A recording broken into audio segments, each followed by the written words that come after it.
Hey guys, hello everyone. उम्मीद करता हूँ आप सब अच्छे होंगे। मैं आप लोगों के लिए ये एक बहुत ही शानदार कंपाइल वीडियो लेके आया हूँ। इसे आप शुरू से लेके आखिरी तक पूरा देखिए और इसका फ़ायदा उठाइए। अपने प्रिपरेशंस को थोड़ा सा और धार दीजिए इसके साथ, और कोई भी आपको क्वेरीज हो तो मुझे कमेंट सेक्शन में या चैट सेक्शन में बताइए, मैं आपको ज़रूर रिस्पॉन्ड करूँगा। Thank you all of you. पूरे सेशन को देखिएगा, कुछ भी स्किप मत कीजिएगा। Thank you. आप लोगों के सेशन में दो ही काम है। लाइक कर दिए, जैसे ही सेशन से जुड़े लाइक वाला काम कंप्लीट कर लीजिए, फिर उसके बाद बस जवाब ही जवाब ठोकने हैं। ठोको, बहुत बढ़िया। इंडिविजुअल दिख गया सर हमको, हमारा आंसर हो गया क्या? बी। चलिए सेकंड क्वेश्चन का जवाब दीजिए, ये ब्रैकेट है। आपसे पूछा है, देखो इस तरीके के सवाल आते हैं एग्जाम में। हमको ये पता है यूएस गैप में क्या क्या चीजें होती है, अभी पढ़ी हमने थोड़ी देर पहले। अब वो पूछ रहा है क्या इनमें से करेक्ट नहीं है, नॉट करेक्ट पूछ रहा है। आशीष जी, कैप्सूल कोर्स जो अभी मैंने बैच की स्टार्टिंग में बताया है उसको आप ज्वाइन कर लें पीडीवाई कोड से, और मैं आपको श्योरिटी देता हूँ एग्जाम आपका मैं क्रैक करवा दूंगा एएफएम का। आप आशीष जी उस बैच को आप ऑलिव बोर्ड ऐप से सब्सक्राइब कर लीजिए। बहुत बढ़िया, वेरी गुड। देखिए बाकी तो सारे बातें यूएस गैप से रिलेटेड है कि यूएस गैप अकाउंटिंग प्रिंसिपल बनाता है, आपको सिक्योरिटीज एक्सचेंज कमीशन की बात माननी पड़ती है। हर तरीके का गैप, चाहे वो इंडिया का अकाउंटिंग स्टैंडर्ड हो, चाहे गैप हो, चाहे इंडियन एएस हो, चाहे आईएफआरएस हो, सब सब ट्रांसपेरेंसी के लिए बनाए जाते हैं। लेकिन डेफिनेट गारंटी कोई नहीं देता भाई। गारंटी नाम की कोई चीज नहीं है, बस मैं ही देता हूँ कि आप मुझे बैच में ज्वाइन कर लो, मैं क्रैक करा दूंगा। मेरे अलावा कोई अकाउंटिंग स्टैंडर्ड आपको गारंटी नहीं देगा। तो यूएस गैप गारंटी आपको ऑफर नहीं करता। गारंटी कोई सा भी अकाउंटिंग स्टैंडर्ड आपको ऑफर नहीं करेगा। बहुत बढ़िया, very good, fantastic. D correct answer है। चलिए तीसरे क्वेश्चन का जवाब। लाइक वाइक चिपकाते जाओ, जो लोग ज्वाइन करते जा रहे हैं वो लाइक चिपकाओ, फिर जवाब में ए बी सी डी चिपकाते चलो। देखिए रोज 3-3 4-4 घंटे आपको और मेरे को पढ़ना है, आपको पढ़ना है, मेरे को पढ़ाना है। आप और मैं जब तक एनर्जी का लेवल ऊपर रखेंगे तब तक मामला बढ़िया टिका रहेगा। आप और मैं ठंडे पड़ गए, थक गए तो फिर मामला गड़बड़ हो जाएगा। तो आने दीजिए। देव कुमार जी बहुत बढ़िया। क्या कह रहे हैं आपसे ये? Fair value accounting. Sir fair value accounting दिखते हैं, हमें क्या ढूंढना है? हमें ढूंढना है एक शब्द जो कि करंट मार्केट वैल्यू से रिलेटेड हो। किससे रिलेटेड हो? करंट वैल्यू से रिलेटेड हो। लेकिन क्या सिर्फ एसेट्स की वैल्यू करंट रखेंगे? नहीं। क्या सिर्फ ओनली, ओनली वर्ड यूज किया है, तो क्या सिर्फ ओनली के लिए करेंगे? नहीं। जो कुछ भी अकाउंटिंग रिकॉर्ड्स हैं उन सभी के लिए हम क्या करेंगे? तो आंसर क्या हो गया हमारा? डी। बिल्कुल डी करेक्ट आंसर है। ऑप्शंस को ध्यान से पढ़िए। ओनली बोला है, ओनली। ओनली वाली बात नहीं होती। जब कोई भी अकाउंटिंग पॉलिसी बनती है, एसेट पे भी लगेगी और एसेट्स पे भी लगेगी और लाइबिलिटी पे भी लगेगी। बिल्कुल रतन प्रिया जी, मैं आपको बोल रहा हूं, आप मुझे उस बैच में अगर ज्वाइन कर रहे हैं, मेरी गारंटी, आप चाहे कॉमर्स बैकग्राउंड से हो, साइंस बैकग्राउंड से हो, आर्ट्स बैकग्राउंड से हो, हम क्रैक करके ले जाएंगे। फेयर वैल्यू अकाउंटिंग क्या कहती है? फेयर वैल्यू अकाउंटिंग क्या बोलता है आपसे कि आपको अपने बिजनेस के सारे ट्रांजेक्शन, एसेट हो, लाइबिलिटी, स्पेशली एसेट्स, बट इसका ये मतलब नहीं है कि लाइबिलिटी रिकॉर्ड नहीं करेंगे। कोई भी ट्रांजेक्शन हो आप उसे उस वैल्यू पर रिकॉर्ड करो जो उसकी आज बाजार में, आज मार्केट में। मैं आप अपने घर की अकाउंटिंग बना रहे हो, आप अपनी कार की वैल्यू लिख रहे हो सर 5 साल पुरानी है, लेकिन मैंने तो सर 5 लाख में ली थी, मैंने तो सर 10 लाख में ली थी। फेयर वैल्यू अकाउंटिंग क्या बोल रहा है भाई? तुमने कितने में ली उससे फर्क नहीं पड़ता, तुमने ली उस रिकॉर्ड पे लिखोगे तो उसको बोलते हैं हम हिस्टोरिकल कॉस्ट अकाउंटिंग। लेकिन आज अगर आप अपनी कार को बाजार में बेचोगे तो वो 2 लाख रुपए में सेल हो रही है, तो आपको अपनी बुक्स ऑफ अकाउंट्स में भी उसे कितना दिखाना है? सिर्फ 2 लाख रुपए। यही बात हमसे कौन बोलता है? फेयर वैल्यू अकाउंटिंग बोलता है। बताइए। ये तो जवाब सबको आना चाहिए साहब। रतन प्रिया जी, उम्मीद करता हूं मेरी बात आप तक पहुंच गई। एक हफ्ते में एएफएम अगर क्लियर करना है तो आप मेरे साथ जुड़िए कैप्सूल कोर्स में, और मैं गारंटी देता हूं मैं आपको क्रैक करवा दूंगा। बस आपको उतना करना पड़ेगा जितना मैं आपसे रोज कहता जाऊं। डेली का काम डेली, उसमें आप आगे चीजें पोस्टपोन नहीं कर सकते। ज्वाइन जब भी करें कोड जरूर याद रखें। बहुत बढ़िया। आईएफआरएस का फुल फॉर्म क्या है? International financial reporting standard, IFRS. बताइए क्या बैंकों, अब भी बताया थोड़ी देर पहले, आधे घंटे पहले बैच में बताइए ये बात मैंने आप लोगों को। क्या क्या कमर्शियल बैंक को आईएफआरएस या इंड एस फॉलो करना जरूरी है क्या?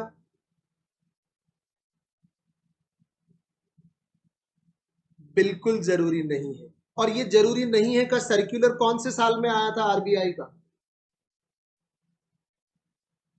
बिल्कुल आज वाली वीडियो अपलोडेड रहेगी, आपको थोड़ी देर बाद एक्सेसिबल हो जाएगी। रूपल जी बिल्कुल चिंता ना करें, डोंट वरी। बताइए 1 अप्रैल से क्या कुछ फॉलो करना है? नहीं। और कौन से ईयर में? बहुत बढ़िया मुकेश कुमार जी, फैंटास्टिक। 2019 में आरबीआई ने सर्कुलर निकाल के बोला है कि भैया अभी हमसे ना हो पाएगा। क्यों? हमारा बैंकिंग सिस्टम अलग तरीके से चलता है, हमको सारी दुनिया बदलनी पड़ेगी, हमको बैंक्स, फिनेकल सब में सिस्टम डालना पड़ेगा। किसके हिसाब से? इंडेस के हिसाब से। तो हमसे अभी ना हो पाएगा, थोड़ा इंतजार करो फिर हम करेंगे। क्या है ये? पेटेंट, कॉपीराइट, ट्रेडमार्क, क्या बोलते हो आप इन्हें? बताओ बताओ। देखो आप लोग क्वेश्चन पढ़ते चलो, मैं क्वेश्चन को अपने तरीके से आपको समझाता चलूंगा ताकि आपको इजी रहे बात पकड़ने में। क्या है ये कॉपीराइट, पेटेंट, ट्रेडमार्क? जाने पहचाने लगते हैं क्या? ऑस्ट्रेलिया के खिलाड़ियों के नाम है क्या सर ये नहीं है। ये क्या है? इंटेलेक्चुअल प्रॉपर्टी है। बड़े लोगों का बड़ा काम है। इंटेलेक्चुअल प्रॉपर्टी मतलब ऐसी चीज जिसको आप टच नहीं कर सकते, बस उसका इम्पैक्ट आप फील कर सकते हो। ठीक है? जैसे वो कहता है ना, कभी कभी लगता है अपनी ची भगवान है, तो उसको अपने आप को लगता है वो भगवान है। जो लोग उससे डरते हैं उनका डर सिर्फ उनके इमोशन में है। ठीक है? So intellectual property, patent, trademark, goodwill भी इसमें आती है, ध्यान रखना। इन्हें इंटेंजिबल एसेट्स भी कहा जाता है। बताओ सर, न्यूमेरिकल पूछ लिया आपने, आप अलग परीक्षा ले रहे हो हमारी। न्यूमेरिकल तो कराया ही नहीं आपने आज, इसीलिए तो यहाँ करने की कोशिश कर रहे हैं कि जो आसान चीजें हैं उनको तो करके देखें। देखो ऐसे बनाते हैं हम। क्या? Trading account. ट्रेडिंग अकाउंट का छोटा सा फॉर्मेट है, याद कर लेना। ओपनिंग स्टॉक किधर आएगा? डेबिट में। कितना? 50,000। क्लोजिंग स्टॉक किधर जाएगा? क्रेडिट में। कितना? सर 40,000। परचेज किधर जाएगा? खर्चा है, खर्चा किधर जाता है? डेबिट में। समझते चलना लॉजिक के साथ। परचेज क्या है? खर्चा। खर्चा किधर जाएगा? डेबिट में। एक्सपेंसेस क्या होते हैं? डेबिट। 1,90,000। प्रॉफिट मार्जिन कितना है आपका? 16 पॉइंट। इसको क्या ऐसा लिख दूं क्या? 1/6 ऑफ सेल। बताओ बताओ, इस बात में किसी को नाराजगी तो नहीं हुई? क्या मैं इस 16.67% को 1/6 लिख सकता हूं क्या? इससे आप में से कोई मुझसे नाराज तो नहीं हो जाएगा? एग्री करते हो आप इस बात से? बताओ।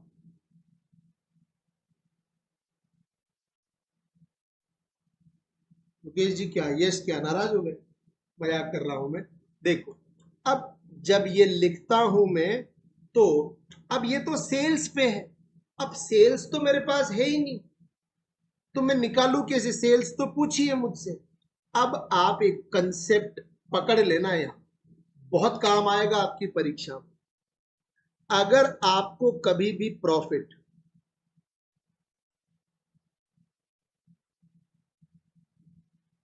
सेल्स पे दे रखा हो, और अगर आपको उसे किस में कन्वर्ट करना है? कॉस्ट में। और अगर कॉस्ट पे दे रखा हो और उसे किस पे कन्वर्ट करना है? सेल्स पे। भाई मेरे को इस क्वेश्चन में कॉस्ट दिख रही है, कैसे कॉस्ट दिख रही है? मुझे कॉस्ट ऑफ गुड्स सोल्ड पता लग रहा है। कॉस्ट ऑफ गुड्स सोल्ड का फॉर्मूला होता है ओपनिंग स्टॉक, इसमें जोड़ देता हूं मैं परचेज, और इसमें से माइनस कर देता हूं मैं क्लोजिंग। मेरे को क्वेश्चन ने दे रखा है 50,000 का ओपनिंग, 1,90,000 का परचेज और 40,000 का क्लोजिंग। कितना आ गया सर? 2 लाख की कॉस्ट है मेरे पास, लेकिन मुझे प्रॉफिट दे रखा है सेल्स पर। आईआईबीएफ ने है ना, मतलब दम दिमाग खराब कर रखा है। कॉस्ट निकालने का तरीका दे रखा था तो प्रॉफिट भी कॉस्ट पे ही दे देते, क्या ही बिगड़ जाता भाई आपका? नहीं, लेकिन हम तो सेल्स पे देंगे। हमने भी ठान ली, दे दो सेल्स पे, कोई बात नहीं। हमें सेल्स से किस पे जाना है? कॉस्ट पे। मैं हमेशा माइनस क्या कर दूंगा? 1। अभी समझाऊंगा, थोड़ी सब्र रखो मेरे साथ साथ। मुझे कॉस्ट से किस पे जाना है? सेल्स पे क्या कर दूंगा? +1। क्या +1 -1 किस में? यहां क्या दे रखा था? 16। कॉस्ट पे जाने के लिए क्या बोला मैंने? -1 कर दो। -1 किस में करेंगे? हमेशा डिनोमिनेटर में। 6 में से 1 गया तो कितना? 5। 1/5 सेल्स से प्रॉफिट सेल्स पे दिया है, कॉस्ट पे ले जाने के लिए 1/6 को क्या करना पड़ेगा? 1/5। अगर मान लो इस क्वेश्चन में यहां सेल्स की जगह कॉस्ट दिया होता, अगर ऐसा दिया होता तो कॉस्ट से सेल्स पे जाने के लिए अगर यहाँ 1/6 दिया होता कॉस्ट पे, तो यहाँ क्या हो जाता? 1/7। बताओ मेरे दोस्तों, ये क्या बहुत ही मुश्किल बात कह दी मैंने आपसे? क्या इतनी सी बात याद नहीं रख सकते आप मेरे लिए? बताओ बताओ। लाइक करते चलो और ये बात का जवाब दो पहले मुझे, फिर ये क्वेश्चन आगे बढ़ेगा। अगर क्वेश्चन ने आपको सेल्स नहीं दिया और कॉस्ट निकालने का तरीका दिया है, तो हम क्या करेंगे? हम सेल्स के प्रॉफिट परसेंटेज को कॉस्ट में कन्वर्ट कर लेंगे। सेल्स पे 1/6 दे रखा था, उसको क्या कर लेंगे? 1/5। अब 2 लाख का 1/5 कितना होता है ये निकाल सकता हूं सर। तो मेरा प्रॉफिट कितना आ गया? 40,000। अब अगर 40,000 मेरा प्रॉफिट आ गया तो मेरी सेल्स निकल जाएगी बैलेंसिंग फिगर से। इधर का टोटल लगाओ, कितना आता है? 2,90,000।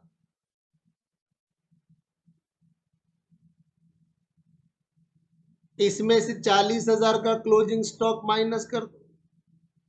90 आती है ना? नहीं, 280 आती है, सॉरी 280 आता है टोटल। सेल्स कितनी आ गई? 240। क्वेश्चन ने मुझसे पूछी भी क्या थी? सेल्स पूछी। पूरा क्वेश्चन एक खेल पे डिपेंडेंट है इस वाले, कि अगर आपको सेल्स नहीं दी हुई है लेकिन प्रॉफिट सेल्स पे निकालने के लिए कहा है, तो वो मैं कर ही नहीं सकता ना, मुझे दिया ही नहीं था। तो मुझे रास्ता निकालना पड़ेगा, मुझे पहले इसे कन्वर्ट करना पड़ेगा। क्या रट्टा रट्टा मारने के लिए तो नहीं कहता मैं, लेकिन आपको क्या याद करना पड़ेगा? सेल्स से कॉस्ट पे जाना है तो डिनोमिनेटर में एक माइनस कर दो, और अगर कॉस्ट से कभी सेल्स पे जाना पड़े, अगर कॉस्ट से कभी सेल्स पर जाना पड़े तो डिनोमिनेटर में एक प्लस कर दो। हमेशा किधर होगा? डिनोमिनेटर में। ठीक है। अब आपके पास प्रॉफिट का अमाउंट आ गया 2 लाख का 1/5, 40,000। 40,000 हमने यहां लिख दिया प्रॉफिट में। तो सेल्स कितनी मिल गई मुझे? दो। देखो आसान है ना, 2 लाख आपकी कॉस्ट थी, ये हमने निकाली थी। इस 2 लाख की कॉस्ट पे 40,000 और कमा के बेचा है मैंने, प्रॉफिट कमा के बेचा है। 2,40,000 मेरी क्या हो गई? सेल्स। क्वेश्चन ने मुझसे पूछी भी सेल्स थी। 2,40,000 मेरा क्या आ गया? आंसर आ गया साहब। चलिए आगे बात करते हैं। ये तो फटाफट बता दो यार, ये बहुत आसान है, जल्दी से जवाब दे दो इसका।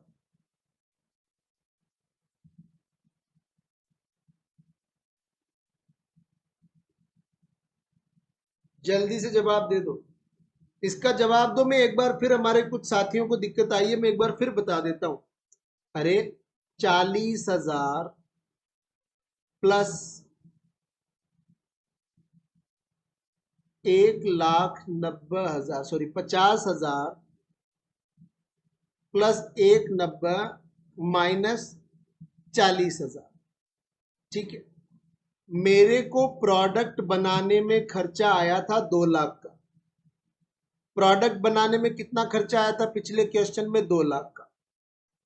इसका मुझे बोला हुआ था सेल्स का 1/6 क्या था? प्रॉफिट। लेकिन मेरे पास तो कॉस्ट का अमाउंट, तो मुझे सेल्स के 1/6 को कॉस्ट में कन्वर्ट करना पड़ेगा। सेल्स का 1/6 कॉस्ट का कितना हो जाएगा? -1 करके 1/5। तो मैं इसका 1/5 निकाल दूंगा। 40,000 मेरा कितना आ गया? प्रॉफिट। 2 लाख की कॉस्ट और 40,000 का प्रॉफिट, तो मेरी सेल्स कितनी होगी?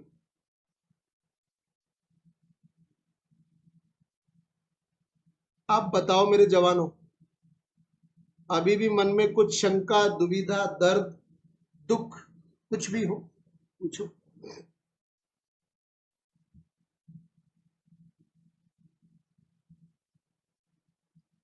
इंटरनेशनल अकाउंटिंग स्टैंडर्ड कमिटी, ये आपने बिल्कुल सही मामला पकड़ लिया। अभी क्लियर है?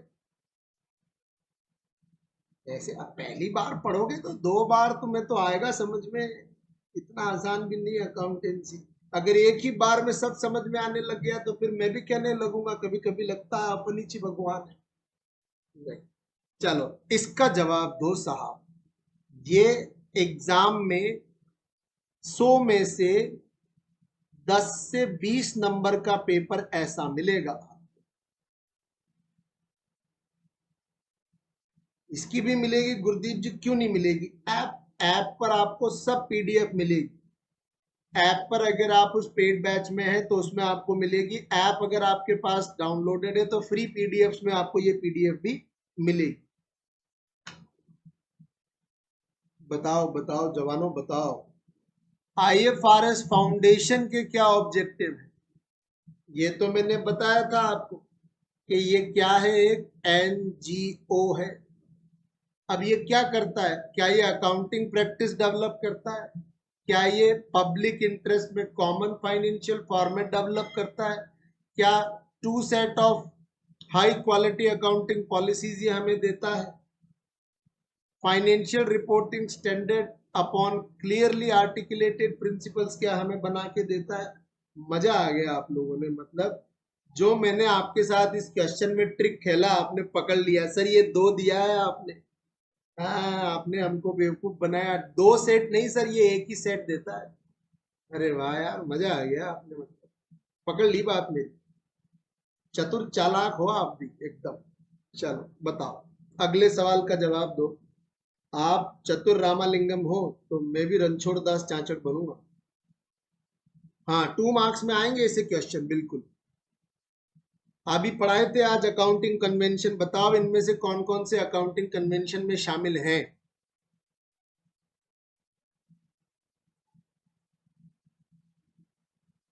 बताओ बताओ बताओ। और लाइक वाइक करते रहो यार, जो लोग बाद में जुड़े हैं उन्होंने अगर नहीं किया अभी तक तो इसका जवाब देते वक्त लाइक ठोक दो एक।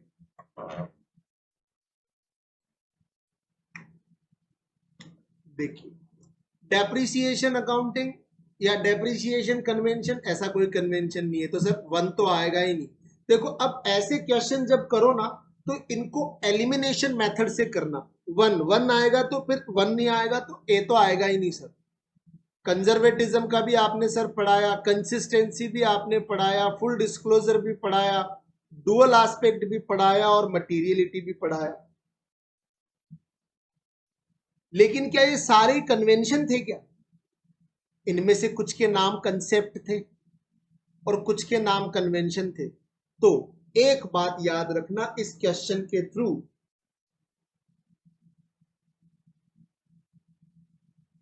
एक बात आपको याद रखनी है, यू हैव टू रिमेंबर, जब भी आपसे पूछे कन्वेंशन,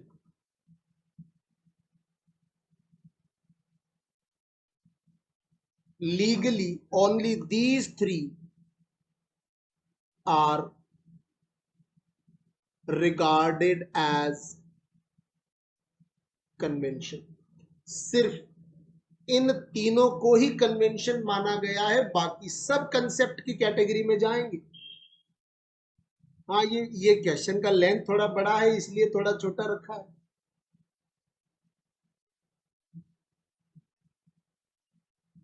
ओ सॉरी, बिल्कुल सही पकड़ा है, रिंकी जी ने बिल्कुल सही कहा है, मैं भी जल्दबाजी में आपको बोल गया।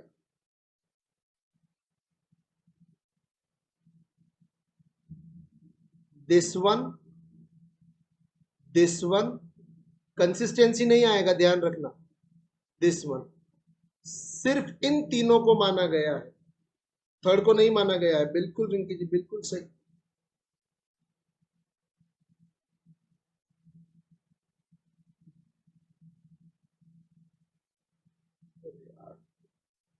चार घंटे के बाद मेरे साथ भी ऐसा ही हो रहा है। दिस वन मैं इधर लगा देता हूँ सर्किल, मुझे भी फॉन्ट साइज की वजह से थोड़ा इश्यू हो गया। This one and this one, 2, 4 and 6,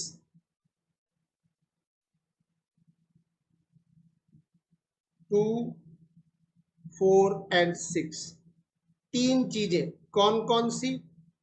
conservatism, full disclosure और तीसरा है मटीरियलिटी। सिर्फ ये तीन ही हैं जो किस कैटेगरी में आएंगे? कन्वेंशन की में। बाकी सब किस कैटेगरी में जाएंगे? कंसेप्ट की में। ये याद रखना, एग्जाम में ये बहुत अच्छा क्वेश्चन है जो बन सकता है। याद रखिएगा इन तीन को ही। सर कौन है जो इनको मानता है? ICAI के हिसाब से, as per the institute of chartered accountant of India, इन तीन को ही माना गया है। वैसे तो अगर आप जनरल बात करेंगे, अगर आप जनरल बात करेंगे तो पहले वाले को छोड़कर ये सभी कन्वेंशन माने जाते हैं जनरली, लेकिन institute of chartered accountant of India ने 1, 2 और 3 को ही माना है। तो ICAI जो है सबसे बड़ा पेरेंट ऑर्गेनाइजेशन है अकाउंटिंग के लिए, तो हमें उनकी बात माननी पड़ेगी। ठीक है, हमको ये बात माननी पड़ेगी बिल्कुल। मैंने इसीलिए रिपीट किया हो कि 2, 3, 4, 5, 6 ये सभी कन्वेंशन है जनरली, लेकिन अगर हम ICAI के हिसाब से देखेंगे तो 2, 4 और 6 है। सर एग्जाम में आ जाएंगे तो क्या करने हैं?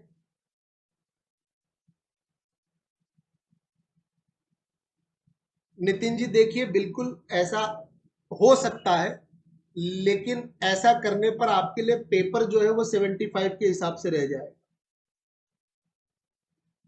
ठीक है, 75 के हिसाब से पेपर रह जाने पर फिर 50 लाना थोड़ा सा रिस्की गेम हो जाता है। तो जो थोड़े बहुत न्यूमेरिकल है, जितने न्यूमेरिकल्स में आप लोगों को कैप्सूल बैच में करवाऊंगा, प्लीज उतना आप लोग कर लें। आपका काम 25 में से आराम से 15 नंबर न्यूमेरिकल में भी लाओगे आप। न्यूमेरिकल के नाम पे कोई 10 मार्क्स का ऐसा पोर्शन है जो मुश्किल है आपके सिलेबस में, बाकी कैलकुलेशन बहुत आसान है। बताइए इंड एस कितने हैं? इंड एस कितने हैं? बताओ बताओ। एक सेकंड दीजिए, मुझे मुझे फोन साइलेंट कर लेने दीजिए।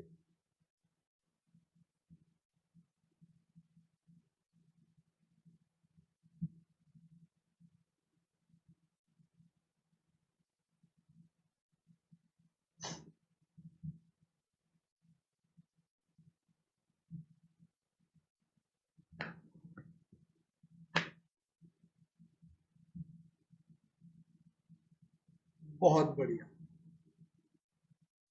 नहीं, इंडेस कितने हैं? इंडेस 41 है। अब अगर आपसे कोई बहुत ही लेटेस्ट, मुझे नहीं लगता, आपकी किताब के हिसाब से हमको फॉलो करना है, ठीक है ना, ध्यान रखिएगा। करंटली अगर हम बात करेंगे तो जो इंड एएस है वो कुल टोटल 40 है। आज की डेट पे 40 है। इशू कितने किए गए? 41। मैं आपको थोड़ा, वैसे आपके काम का नहीं है, इंड एस 11 था एक, इसको क्या कर लिया है? विड्रॉ, इसको वापस विड्रॉ कर लिया, इसीलिए 40 हो गए। हमको क्या नंबर याद रखना है? 40 का नंबर हमें किताबी तौर पर याद रखना है। बताइए अकाउंटिंग स्टैंडर्ड कितने इशू किए हैं? जल्दी बताइए। जी बिल्कुल रिंकी जी, 41 एग्रीकल्चर के बारे में है, बहुत इंपॉर्टेंट है, याद रखना है। बताओ जल्दी बताओ। अकाउंटिंग स्टैंडर्ड्स कितने अभी बताया मैंने बैच में आपको।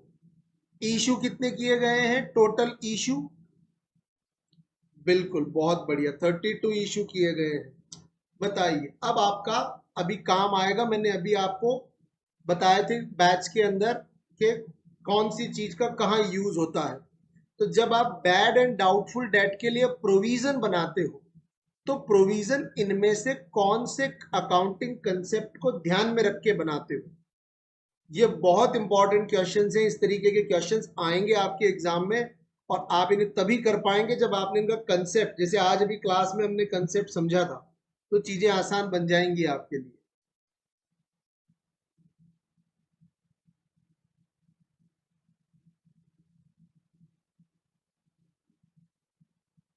बहुत बढ़िया, वेरी गुड। आने वाले नुकसान को पहले से ही रिकॉर्ड करके रखना कंजर्वेटिज्म कंसेप्ट हमसे ऐसा कहता है। बताइए, बताते चलिए, रुकिए मत, जवाब देते चलिए, लाइक करते चलिए सब लोग और जवाब देते चलिए। Rules procedure method should be observed alike and should not be change from year to year. Yes Sonali ji, बिल्कुल सही बात, लॉस को तुरंत लिख लो। बहुत बढ़िया, आपने ऐसे जनरल लैंग्वेज में इनको याद कर लिया, एग्जाम में फोड़ दोगे आप इनको। आप अगर ये कॉम्प्लिकेटेड लैंग्वेज से रटने चले गए नहीं कर पाओगे, मुश्किल आएगी आपको। बहुत बढ़िया, कंसिस्टेंसी क्या कहता है हमसे? एक बार जो हमने कमिटमेंट कर दी तो फिर मैं अपने आप की भी नहीं सुनता। तो एक बार जो अकाउंटिंग पॉलिसी आपने बना ली, उसे फिर बार बार बदलना अच्छी बात नहीं है, नॉटी हो जाता है, नॉटी। चलिए, कैश बुक। अब ये बैंक रिकंसिलेशन का क्वेश्चन है। वैसे हमने बैंक रिकंसिलेशन जो है वो हमने आज नहीं पढ़ा, कल पढ़ेंगे हम उसे, न्यूमेरिकल्स भी करेंगे, बट क्वेश्चन आपके सामने है। 5,000 रुपए बैंक चार्जेस खर्चा होता है, ध्यान रखना, एक्सपेंसेस। बताओ, रिकॉर्ड नहीं किया आप, ट्रांजेक्शन लिखना ही भूल गए आप, कैश बुक में क्या करोगे आप इसका? एक बैंक ने खर्चा था, बैंक ने पासबुक में तो लिख दिया कि आपका खर्चा, आपका बैंक बैलेंस तो कम कर दिया। ध्यान, कभी कोई क्वेश्चन ना आए ना तो कॉमन सेंस लगाओ। देखो अब ये देखने में बहुत टेक्निकल सी बात दिखती, लेकिन कॉमन सेंस लगाओ आप। बैंक ने क्या किया, मेरी पासबुक कम कर दी, खर्चा डाल दिया उसने उसमें, मैंने कैश बुक में उसे लिखा ही नहीं, अभी तक मुझे पता ही नहीं, तो मैं कैश बुक में क्या करूंगा? तो जब मुझे पता लगेगा, मैं मेरी पासबुक कम हो गई है, तो मैं कैश बुक को भी तो कम करूंगा, तभी तो बराबर होगी दोनों। दोनों जगह बराबर होनी चाहिए ना। ऐसा नहीं बैंक में तो मेरी बैलेंस कम दिख रहा है और मेरे अकाउंट में ज्यादा दिख रहा है, ऐसा नहीं हो सकता ना बिजनेस में। तो ये तो तय हो गया कि मैं कैश बुक को क्या करूंगा? कम करूंगा। अब आपको एक बात समझनी पड़ेगी, कैश बुक का जो पॉजिटिव बैलेंस होता है वो क्या होता है? डेबिट। अब अगर मुझे कैश बुक को कम करना है, मेरा पॉजिटिव डेबिट, अगर आपको मेरा बैलेंस कम करना है तो उसे क्या करना पड़ेगा? अपोजिट ट्रीटमेंट देना पड़ेगा। क्या देना पड़ेगा? Opposite treatment. कैश बुक के अंदर जब भी आप कोई ट्रांजेक्शन डेबिट साइड में लिखते हो, मतलब ये पैसा आया है। अभी बताया था ना बैच में, इनफ्लो होने पर हम कैश को क्या करेंगे? एसेट को क्या करेंगे? डेबिट। तो इनफ्लो, जब भी पैसा आएगा कैश बुक क्या करेगा? उसे डेबिट। जब भी पैसा जाएगा क्या करेंगे हम उसे? क्रेडिट। तो क्या जवाब हो गया हमारा? कम करने के लिए हमें क्या करना पड़ेगा? क्रेडिट। बताओ, लॉजिकली बात क्लियर है? लॉजिकली बात क्लियर है? यही अगर मैं पासबुक भी बता दूं आपको ताकि आपको बात समझ में आ जाए गुरु। देखो, डेबिट, यहां डेबिट आउटफ्लो है पासबुक में, और क्रेडिट क्या है? इनफ्लो। बिल्कुल, पासबुक कैश बुक से बिल्कुल उल्टा चलता है। ये दोनों पति पत्नी है, इन दोनों के बनती नहीं है, एक दूसरे से मुंह फुलाए रहते हैं, अपोजिट डायरेक्शन में चलते हैं। उसने बोला दाल बनाओ, वो कड़ी बनाएंगी। उसने बोला पनीर बनाओ, वो आलू की सब्जी बनाएंगी। ऐसा वाला मामला है।